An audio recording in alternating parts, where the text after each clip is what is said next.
सुप्रभात बच्चों, कैसे हैं आप सभी। आप अच्छे होंगे, स्वस्थ होंगे, मैं यही समझ रहा हूँ। आप घर पर होंगे। तो आइए, आज की पढ़ाई लिखाई हम लोग ऑनलाइन कक्षा संचालन के माध्यम से करते हैं। तो आज मैं आप सभी का, मैं चंद्रशेखर प्रसाद साहू, प्रधानाध्यापक कन्या मध्य विद्यालय कुटुंबा, आप सभी का स्वागत करता हूं। और आज हम लोग हिंदी विषय में वर्ग 7 की पुस्तक में एक पाठ है, कविता है। यह पाठ कैचअप कोर्स के अंतर्गत कक्षा 8 के लिए है, निर्धारित किया गया है। तो हम लोग यह पाठ पढ़ते हैं और इसमें एक संत कवि की वाणी है, संत कवि की रचनाएं हैं, उनकी कविता है। आज हम लोग उसका वाचन करेंगे, पढ़ेंगे, आनंद लेंगे। बच्चों, आप कई भजन सुने होंगे, कई प्रार्थना सुने होंगे। तो आप बता सकते हैं कि आप किनका किनका भजन सुनते हैं और उन भजनों को लिखने वाले कौन हैं। बताइए, कौन कौन से भजन आप सुनते होंगे। आप के घर में भजन भी गाए जाते होंगे, पड़ोस में, मोहल्ले में बड़े बुजुर्ग लोग कई प्रकार के भजन गाते होंगे। तो क्या उन भजनों को सुनने में आपको आनंद आता है, आपको अच्छा लगता है? तो बताइए, कौन कौन सा भजन आप सुनते होंगे, वो किनका लिखा होता है। तो बच्चों, कई प्रकार के भजन हैं जो हमारे साधु संतों, कवियों के द्वारा लिखा हुआ है। जैसे तुलसीदास जी के द्वारा कई भजन हैं, तो उसी तरह से सूरदास के द्वारा लिखे हुए कई भजन हैं। मीराबाई की लिखे हुए कई प्रकार के भजन हैं। कई भजन हैं जिसे हम लोग गाते रहते हैं, सुनते रहते हैं, बड़ा आनंद मिलता है। तो ऐसे ही संत कवियों में एक कवि हैं जिनका नाम है कबीर दास। नाम सुने हैं कबीर दास का। इन्होंने भी कई भजन लिखे, कई दोहे लिखे। बच्चों, मैं लिखे कह रहा हूं, इन्होंने खुद से नहीं लिखा है। कबीर दास चूंकि पढ़े लिखे नहीं थे, इसलिए इन्होंने स्वयं तो अपने दोहे, अपने भजन नहीं लिखे, बल्कि इनके जो शिष्य थे, इनके जो अनुयायी थे, वे लोग उनके भजनों को, उनके दोहों को संकलित किए और फिर पुस्तक के रूप में हम लोगों के बीच आज उपलब्ध है। तो कबीरदास पढ़े लिखे नहीं थे, लेकिन उनके पास जो ज्ञान था, उनके पास जो समझ थी, वह पढ़े लिखे लोगों में भी शायद नहीं होती है। तो अनपढ़ रहने के बावजूद भी उन्हें सच्चा ज्ञान प्राप्त था। उन्हें समझ थी परमेश्वर की, दुनियादारी की, समाज के बुराइयों के बारे में, समाज की विसंगतियों के बारे में, धर्म में जो कुरीतियां फैली हुई थीं, जो कर्मकांड में लोग बंधे हुए थे, जाति पाति के भेद को मानकर लोग एक दूसरे से छुआते नहीं थे, स्पर्श नहीं करते थे, भेदभाव करते थे, अपने को श्रेष्ठ, दूसरे को निकृष्ट मानते थे। इन बातों को उन्होंने अपने दोहों के माध्यम से, अपने भजन के माध्यम से, अपने पद के माध्यम से इन सारी बुराइयों का, इन सारी कुरीतियों का विरोध किया।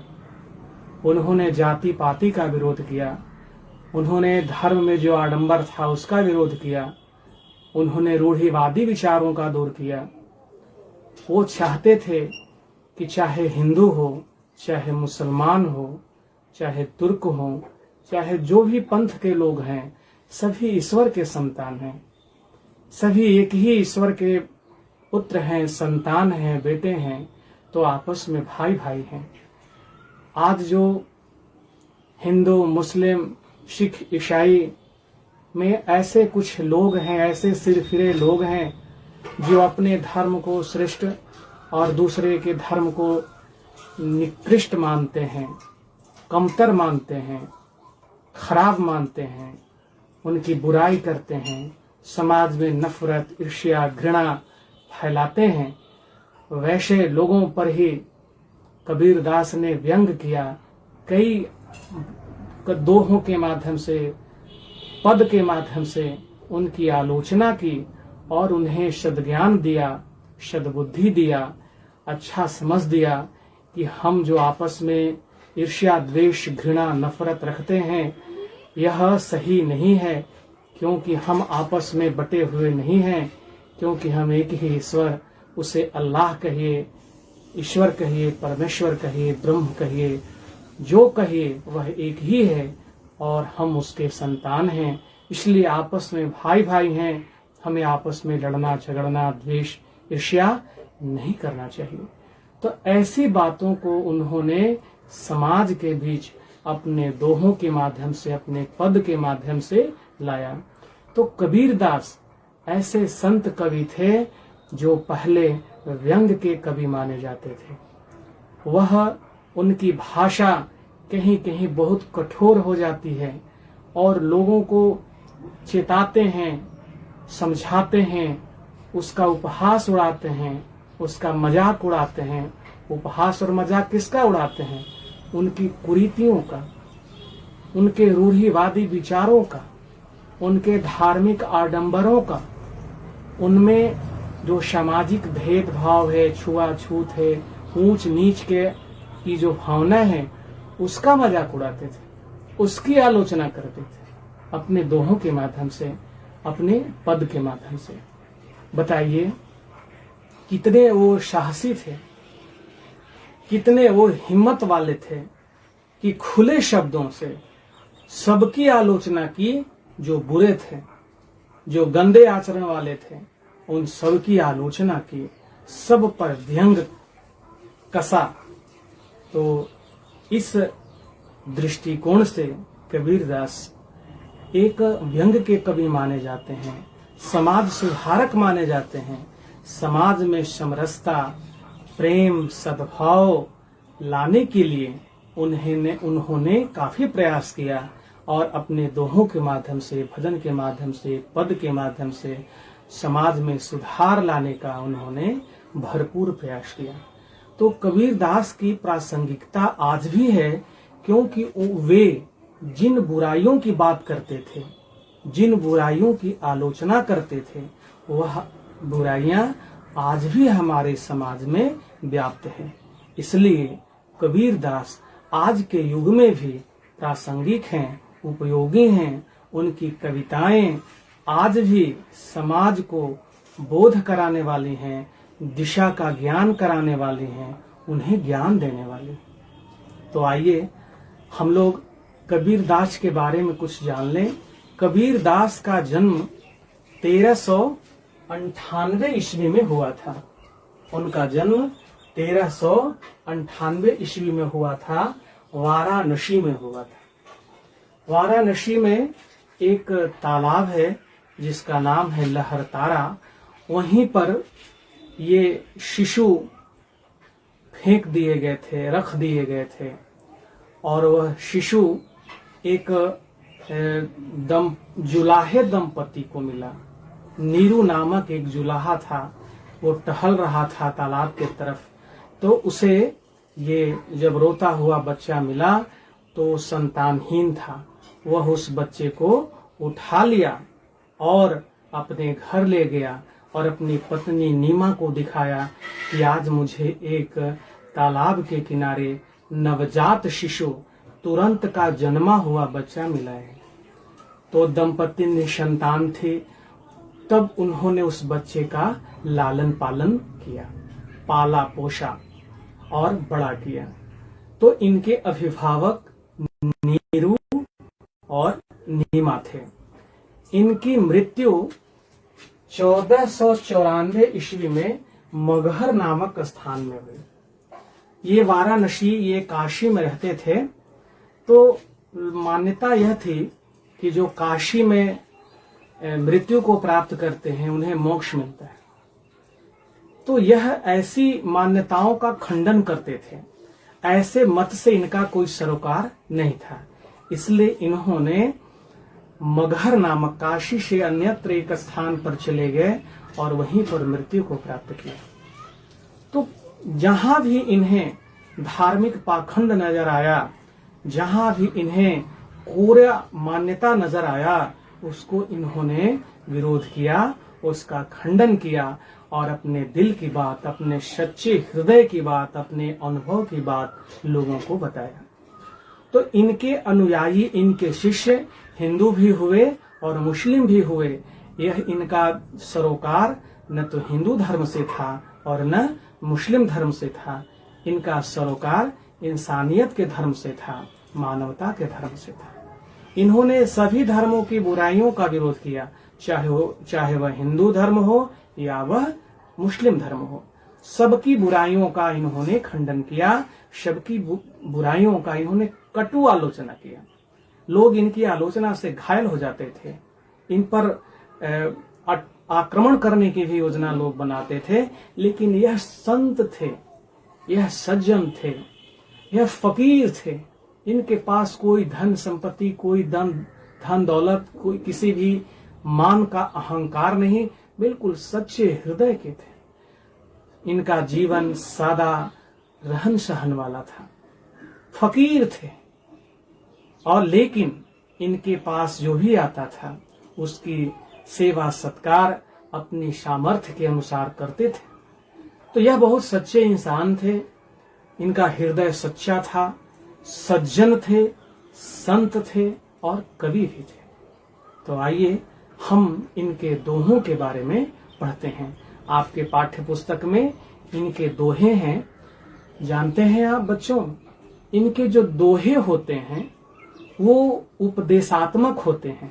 उपदेशात्मक का मतलब हुआ सीख देने वाले होते हैं, व्यवहारिक जीवन के लिए उपयोगी होते हैं, नीति परक होते हैं, नीति देते हैं, ज्ञान देते हैं। जो अच्छी अच्छी चीजें होती हैं उनके बारे में वह बतलाते हैं, सिखलाते हैं अपने दोहों के माध्यम से। तो आपके लिए और हमारे लिए या सभी के लिए इनके दोहे इसलिए उपयोगी हैं, इसलिए आज भी प्रासंगिक हैं कि क्योंकि उनमें नीति की बातें हैं, उनमें व्यवहारिक ज्ञान की बातें हैं, उनमें आज के जीवन में हमारे लिए जो उपयोगी हैं वे बातें हैं। इसलिए उन दोहों को पढ़ना, सुनना और समझना आवश्यक हो जाता है। आज भी आप कहीं कहीं सुनते होंगे कि रिकॉर्डिंग बजता है, बाजा बजता है, उनके दोहों को गाया जाता है। आप सुने होंगे, जरूर सुने होंगे। सुनने में कितना अच्छा लगता है। आखिर बताइए, उन दोहों को माइक द्वारा क्यों प्रसारित किया जाता है, क्यों भजन के जैसा गाया जाता है? क्योंकि उनमें जो सीख है, उनमें जो ज्ञान है, वह हमेशा सही रास्ता दिखाने वाला है और वह भजन, वो दोहे आनंद देने वाले हैं। इसलिए उन दोहों को गाया जाता है, सुना जाता है, समझा जाता है। तो आइए हम भी उनके दोहों को गाते हैं, सुनते हैं और समझते हैं। तो आइए, यह दोहे हैं। आइए इन दोहों को हम आपको गा कर सुनाने का प्रयास करते हैं। आप भी इस तरह से गाने का प्रयास करिएगा और अच्छी तरह से सुनिएगा। तो आइए।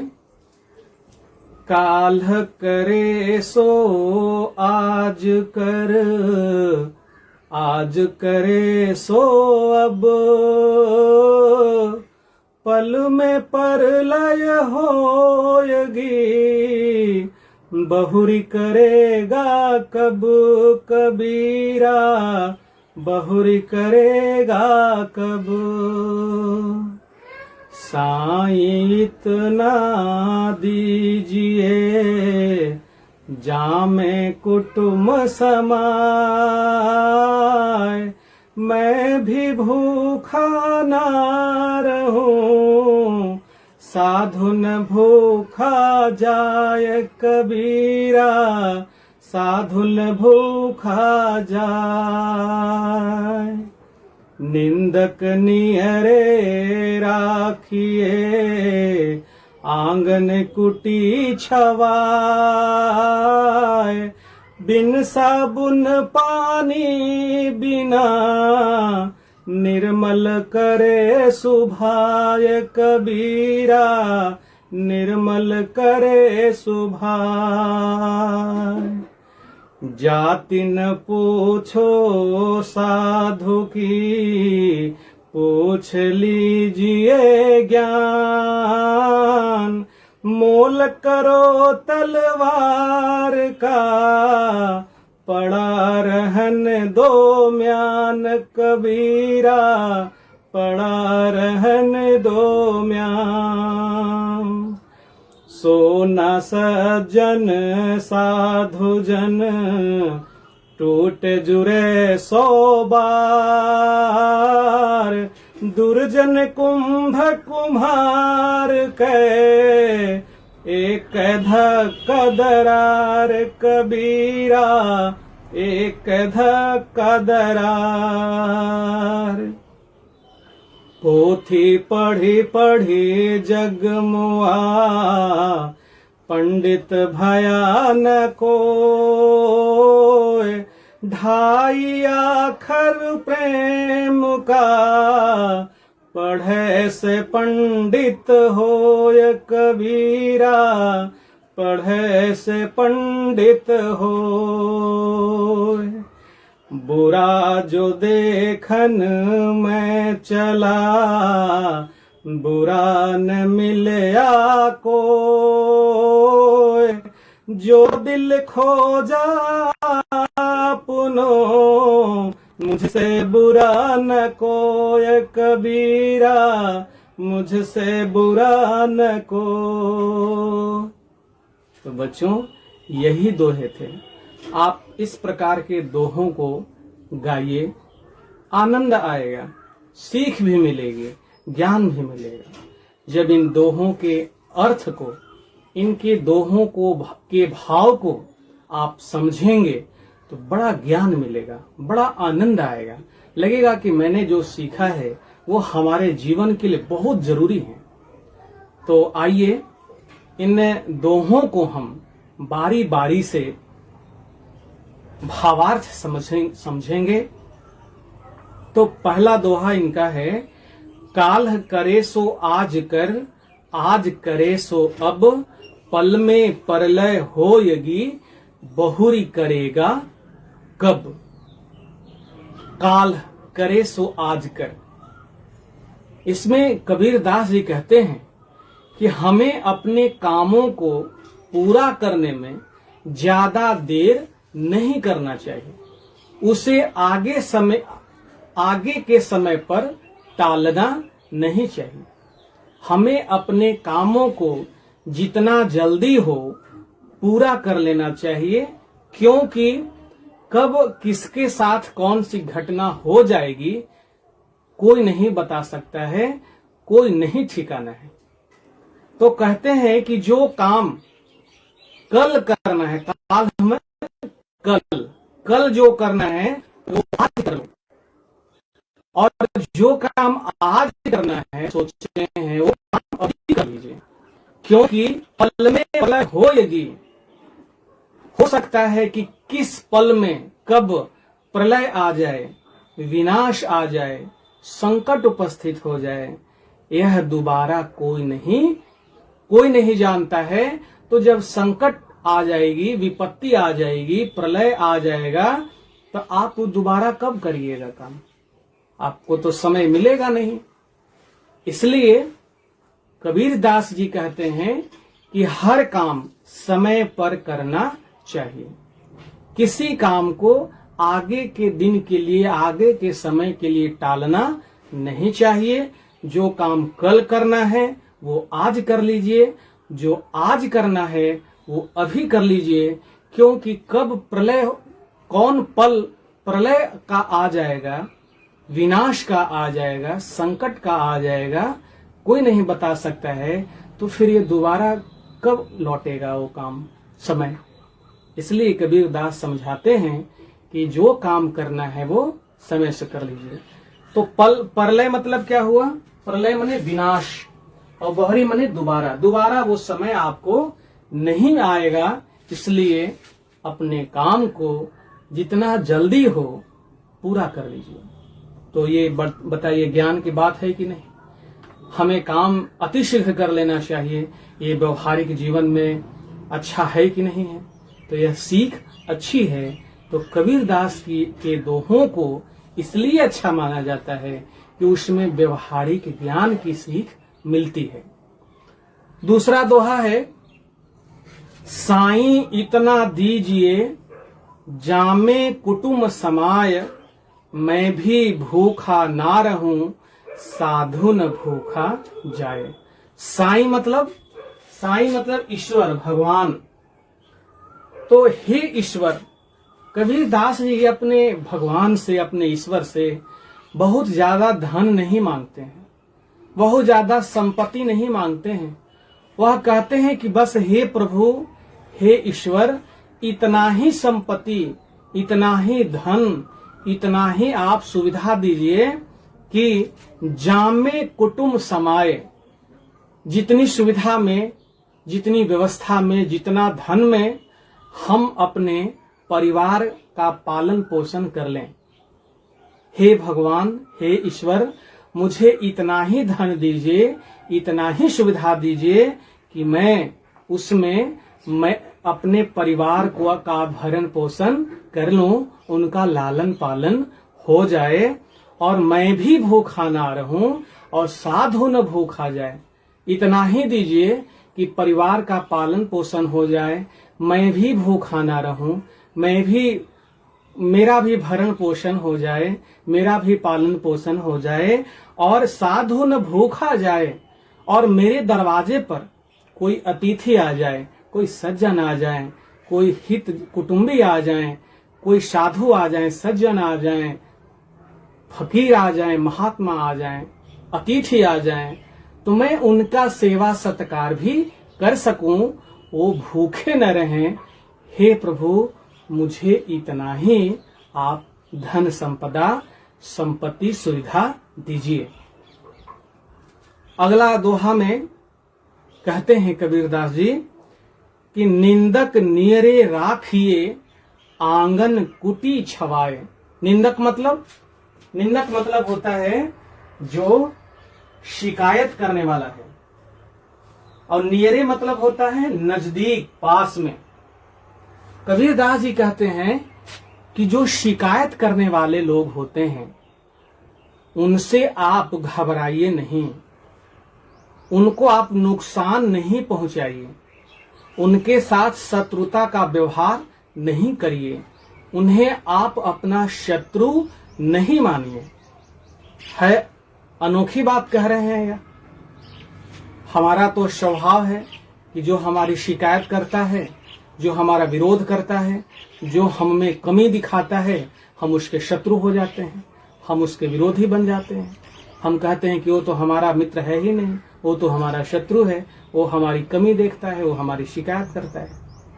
लेकिन कबीर दास जी कहते हैं कि नहीं, जो शिकायत करने वाले लोग हैं उनको आप शत्रु मत मानिए, उनको आप अपना विरोधी मत मानिए, बल्कि वैसे लोगों को आप अपना मित्र समझिए, आप अपना गुरु समझिए, आप अपना मार्गदर्शक समझिए।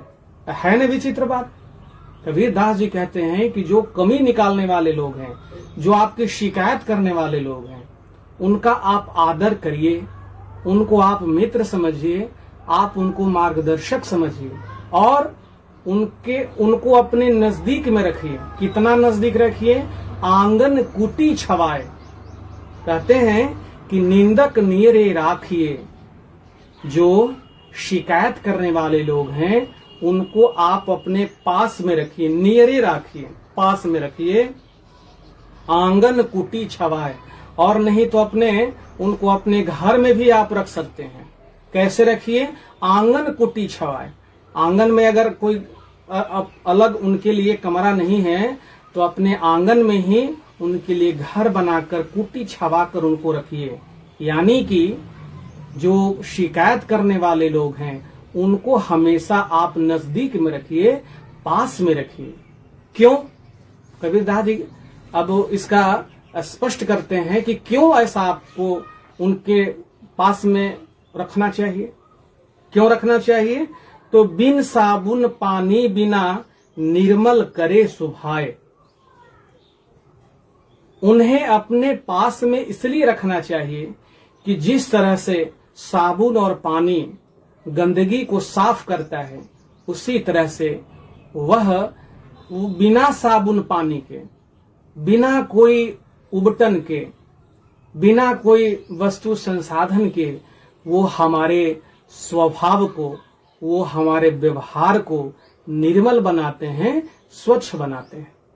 यहाँ कबीरदास यह कहते हैं कि हमें जो हमारी शिकायत करने वाले लोग हैं उनसे घबराना नहीं चाहिए, उनको अपना शत्रु नहीं मानना चाहिए, बल्कि वो जो शिकायत करते हैं उससे हम सावधान हो जाएं, उनसे हम सतर्क हो जाएं और हम अपने कमियों को सुधार कर लें।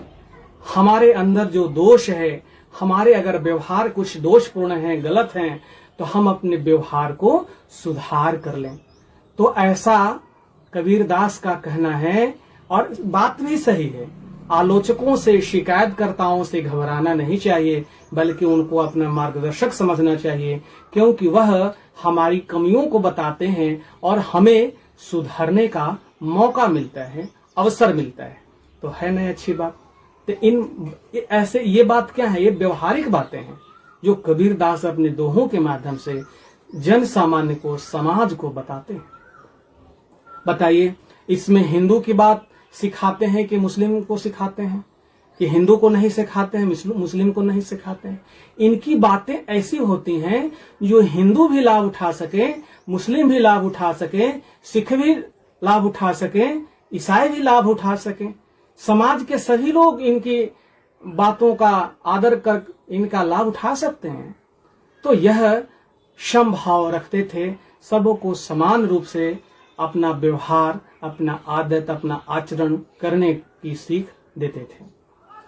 आगे पूछिए, आगे दोहा में कबीरदास जी कहते हैं कि जाति न पूछो साधु की, पूछ लीजिए ज्ञान, मोल करो तलवार का, पड़ा रहन दो म्यान। बहुत अच्छी बात इसमें भी है। इस दोहा में कहते हैं कि बहुत से लोग जाति पाति में बटे होते हैं। किसी से आप मिलते जुलते हैं, कोई आपके नजदीक आता है तो आपके दिमाग में बात आ जाती है कि ये कौन जाति का होगा, किस धर्म का होगा, तो उसका नाम पूछेंगे। नाम भी अगर अच्छा से नहीं बताया तो पिताजी का नाम पूछते हैं, टाइटल पूछते हैं कि नाम के अंत में क्या लगा हुआ है। मतलब ये हमारा जो व्यवहार होता है बड़ा संकीर्ण होता है। ये व्यवहार हमारे लिए लाभदायक नहीं होते हैं। तो हमें किसी के जाति का ज्ञान रखने में कोई जिज्ञासा नहीं होनी चाहिए, क्योंकि व्यक्ति का जो मूल्य है उसके जाति से नहीं है, व्यक्ति का जो महत्व है उसके जाति से नहीं है, बल्कि उसके कर्म से है, उसके व्यवहार से है, उसमें उसकी विद्या से है, उसके ज्ञान से है, उसके जो विद्वता है उससे है। तो कबीरदास जी कहते हैं कि साधु न पूछो, जाति न पूछो साधु की, पूछ लीजिए ज्ञान। कहते हैं कि किसी व्यक्ति का, किसी सज्जन पुरुष का जाति मत पूछिए। अगर उसके पास ज्ञान है तो ज्ञान ले लीजिए, जाति से सरोकार मत रखिए। अगर उसके पास विद्या है, ज्ञान है, सीख है, कोई अच्छा गुण है, तो आप उसे सीख लीजिए, आप उसे अपना लीजिए। जाति पाति के भेदभाव मत करिए, व्यक्ति के गुण को महत्व दीजिए, व्यक्ति के ज्ञान को महत्व दीजिए, व्यक्ति के विद्या को महत्व दीजिए। तो कहते हैं कि किसी के जाति पाति पर ध्यान मत दीजिए, व्यक्ति के गुण, व्यक्ति के विद्या, व्यक्ति के ज्ञान को अपनाइए। और मोल करो तलवार का पड़ा रहने दो म्यान, अपने सभी बातों को यह उदाहरण के साथ प्रस्तुत करते हैं ताकि समझने में किसी तरह की कोई परेशानी नहीं हो। हर दोहा में देख रहे हैं कि एक उदाहरण से वह अपनी बातों को स्पष्ट करते हैं। तो कहते हैं कि मोल करो तलवार का पड़ा रहन दो म्यान। कहते हैं कि जब तलवार कोई खरीदने जाएगा या जाता है तो वो तलवार का दाम देता है, कि जिस म्यान में, म्यान मने तलवार के रखने का खोल, कि जिस खोल में, जिस म्यान में तलवार रखते हैं तो जिसमें रखते हैं उसका मोल कोई चुकाता है कि तलवार का चुकाता है। तो कबीर दास कहते हैं कि जाति का कोई वैल्यू नहीं है, जाति को महत्व मत दीजिए, बल्कि व्यक्ति के ज्ञान, गुण, विद्या और ज्ञान को महत्व दीजिए। अगला पंक्ति है, कहते हैं सोना सज्जन साधुजन टूटे जुरै 100 बार, दुर्जन कुंभ कुम्हार के एक धक का दरार।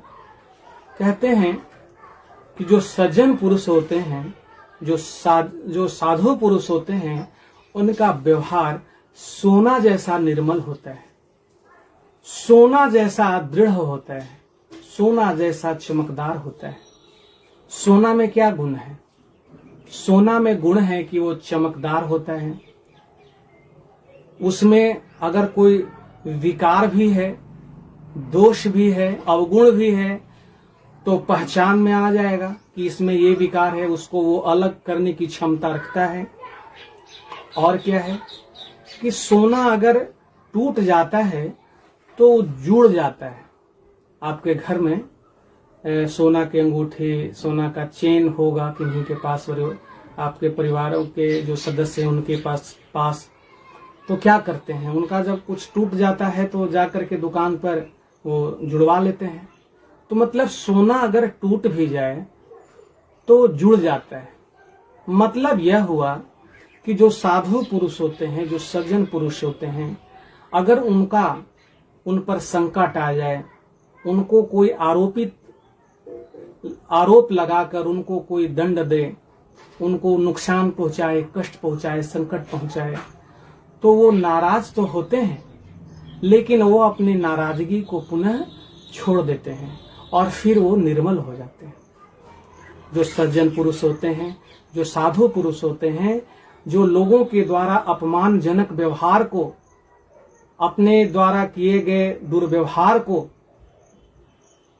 वो त्याग देते हैं और पुनः वह उनका व्यवहार शुद्ध हो जाता है।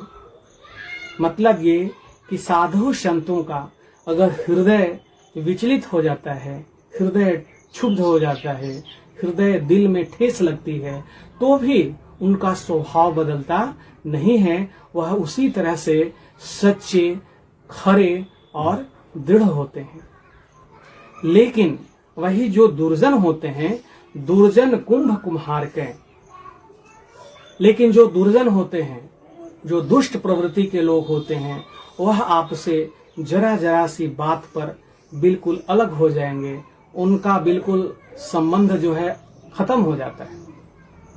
तो ऐसा दुर्जनों का स्वभाव है कि वह अपने दोषों को, अपने अवगुणों को, अपने जो उनको अपमान मिलता है वो उसे कभी नहीं भूलते हैं और संबंध को अलग करने में ही वह अपने को शान समझते हैं। उनके पास अहंकार होता है और अहंकार में व्यक्ति नष्ट हो जाता है, टूट जाता है, बर्बाद हो जाता है। तो जिस तरह से घड़ा अगर एक बार टूट गया तो क्या वो पुनः जुट सकता है? नहीं होगा। क्या वह पुनः मिल सकता है? टुकड़े टुकड़े मिल करके क्या वो पुनः घड़ा में बन के स्वरूप में आ सकता है? नहीं। तो साधु संतों में जिस तरह से मेल की प्रकृति होती है, उस प्रकार दुर्जन में, दुष्टों में मेल की प्रवृत्ति, मेल मिलाप की प्रवृत्ति नहीं होती है। आगे के दोहे में कबीर दास जी बताते हैं कि पोथी पढ़ी पढ़ी जग मुआ, पंडित भया न कोय, ढाई आखर प्रेम का, पढ़ै सो पंडित होय। कहते हैं कि पढ़ पढ़ के लोग विद्वान कहते हैं कि मैं विद्वान बन गया, मैं पंडित हो गया, मैं ज्ञानी हो गया, मैं विद्वान हो गया, पंडित हो गया। लेकिन ज्यादा पढ़ने लिखने वाला व्यक्ति सचमुच में पंडित हो, सचमुच में ज्ञानी हो, सचमुच में विद्वान हो, यह जरूरी नहीं है, यह निश्चित नहीं है। बल्कि पंडित वह है ढाई आखर प्रेम का। प्रेम क्या है? प्रेम शब्द जो है, कितना इसमें अक्षर है? प है और र है और म है, आधा र है, तो एक आधा और एक अढ़ाई अक्षर है। प्रेम को कबीरदास ढाई अक्षर मानते हैं। कहते हैं कि ढाई आखर प्रेम का, पढ़ै से पंडित हो। जो प्रेम को पढ़ लिया, जो प्रेम को जान लिया, जो प्रेम के मर्म को समझ लिया, वही पंडित है, उससे बड़ा कोई पंडित नहीं है। कबीरदास जी कहते हैं कि ज्यादा पढ़ लेने से, ज्यादा ज्ञान प्राप्त कर लेने से ही कोई पंडित नहीं होता है, बल्कि अगर जो प्रेम का पाठ पढ़ गया, जो प्रेम का मर्म समझ गया, जो प्रेम को समझ लिया, प्रेम को जान लिया, वही पंडित है, वही विद्वान है, वही ज्ञानी है। इस दोहों के माध्यम से कबीरदास यह कहना चाहते हैं कि हमें सभी लोगों से प्रेम करना चाहिए। विद्वान वही है, पंडित वही है, ज्ञानी वही है, जो मानव मात्र से, सभी जीव जंतुओं से, धरती के सभी प्राणियों से, धरती के सभी वस्तुओं से प्रेम करे, उनको महत्व दे, उनका सम्मान करे, उनका आदर करे, उनके प्रति उसकी आस्था हो, उसके प्रति उनका प्रेम हो, अनुराग हो। तो यह जिसके अंदर भावना है, वही पंडित है, वही विद्वान है।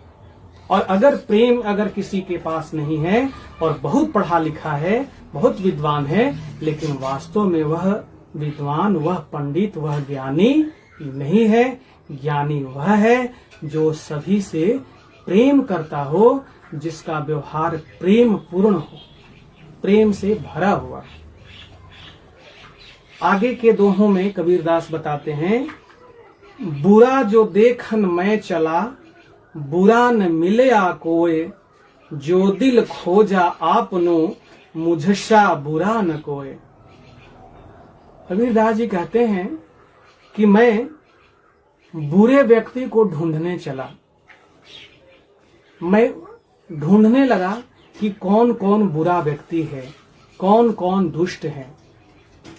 लेकिन जब मैं देखने लगा, ढूंढने लगा, तो मुझे कोई भी बुरा नजर नहीं आया, मुझे कोई भी बुरा व्यक्ति नहीं मिला। लेकिन जब जो दिल खोजा आपनो, लेकिन जब मैं अपने अंदर टटोला, मैं अपने अंदर ढूंढा कि हमारे अंदर कोई बुराई है कि नहीं है, तो जब सच्चे हृदय से, निष्पक्ष से, ईमानदारी से जब अपने दिल में बुराई ढूंढने लगा कि मैं बुरा हूं कि नहीं, मेरे अंदर अवगुण है कि नहीं, मेरे अंदर बुराइयां हैं कि नहीं, तो जब मैं देखने लगा, गिनने लगा, तो इतनी बुराइयां थीं कि मुझसे ज्यादा तो किसी में बुराई नजर ही नहीं आया। तो कबीरदास कहते हैं कि दूसरों को बुरा समझने के पहले, बुरा मानने के पहले, गलत ठहराने के पहले अपने आप के हृदय को टटोलिए, अपने आप के दिल को जांचिए कि आपके अंदर बुराइयां हैं या नहीं, आपके अंदर गलत विचार हैं या नहीं, बुरे विचार हैं या नहीं, ईर्ष्या, द्वेष, लोभ, लालच है या नहीं। तब ही आप दूसरों को कहिए। तो कबीरदास यह बताते हैं कि व्यक्ति जो दूसरों को बुरा कहता है कि वो ऐसे है, वो बहुत दुष्ट है, वो बहुत बेईमान है, वो बहुत दुर्जन है, दूसरों के बारे में तो कहता चलता है, लेकिन अपने को वह टटोलता नहीं है, अपनी बुराइयों को वह नहीं देखता है। कबीरदास जी कहते हैं कि हमें सबसे पहले अपने अंदर की बुराइयों को देखना चाहिए, जांचना चाहिए और उन बुराइयों को दूर करना चाहिए, उन दोषों को, उन गलत विचारों को दूर करना चाहिए, तभी वह व्यक्ति सज्जन व्यक्ति होगा। तो बच्चों, यह दोहे थे जो कबीरदास के द्वारा लिखवाए गए थे, बताए गए थे, गाए गए थे। उनके शिष्यों ने इन दोहों को लिखा है, वो गाते थे। तो ये दोहे आपको, हमको इसलिए पढ़ना और समझना चाहिए क्योंकि इसमें व्यवहारिक जीवन की सीख है, व्यवहारिक जीवन के ज्ञान है। हमारे व्यवहारिक जीवन में हमारा व्यवहार कैसा होना चाहिए, हमारा